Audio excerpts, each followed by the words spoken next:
Okay, one of my commenters has asked me to do a video on about tongue ties and what to do about them because they're struggling with the range of motion of their tongue because of a tongue tie, obviously. So, yeah, my thoughts on tongue ties are pretty straightforward. Basically, you just need to stretch it out enough.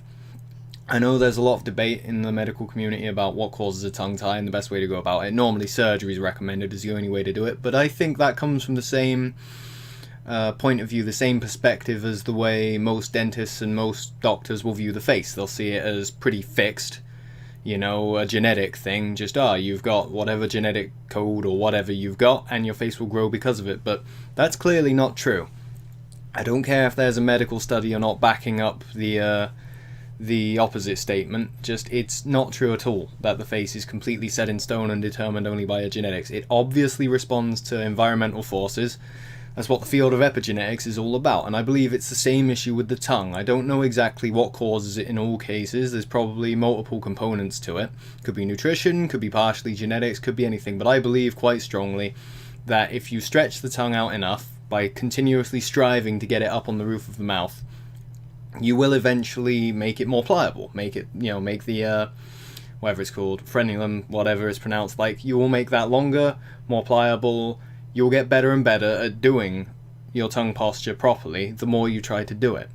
There's probably some sort of reason for it not happening in childhood, something that causes a low tongue posture or a nutritional deficiency. Could be any number of things, but I think it's important not to sweat the details. And I believe that the only choice you've got if you are suffering from a tongue tie that's impeding your ability to work on your tongue posture properly, you have surgery as a choice. That's the obvious one, like I already said, that gets recommended a lot. But the risks and drawbacks to surgery are that the scar tissue it can leave as a result of the treatment, even if it goes well, I believe, it can leave your tongue as, you know, as immobile as it was before you had the surgery. So it's not really a cure, I don't think.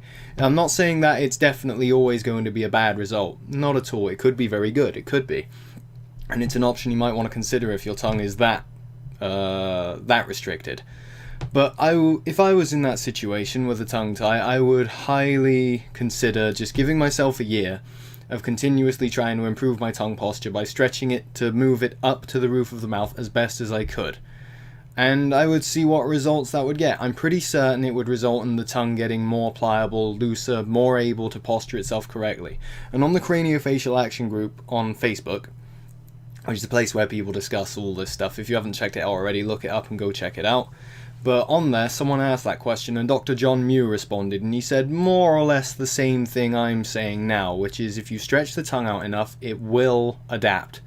You will make it looser, you will be able to posture it better in the future, but you need to continuously strive to get it to loosen up, and it will be a bit uncomfortable, obviously, like trying to improve your facial growth by correcting your oral posture.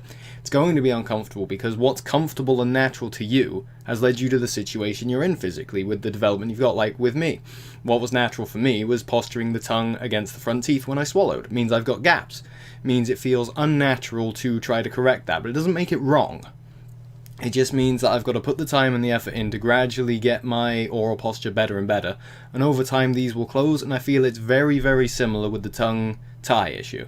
Just you need to over time stretch it out, keep putting the tongue up, keep trying to, you know, make it ache slightly, make it slightly uncomfortable. Not too much that you find yourself demotivated to keep trying because it's too uncomfortable.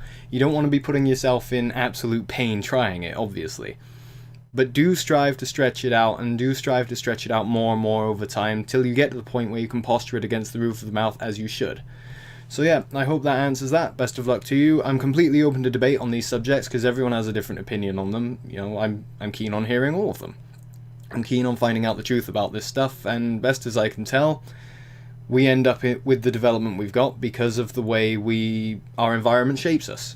So yeah, we have to change that to get the result that we want. So again, with the tongue tie, keep stretching it out, see what happens. If you do that for a year straight and you really put the effort in, you don't notice any changes, then maybe surgery would be worth considering, but I would strongly recommend just really putting in the time first before considering that. So yeah, best of luck to you all. See you in the comments below. Cheers.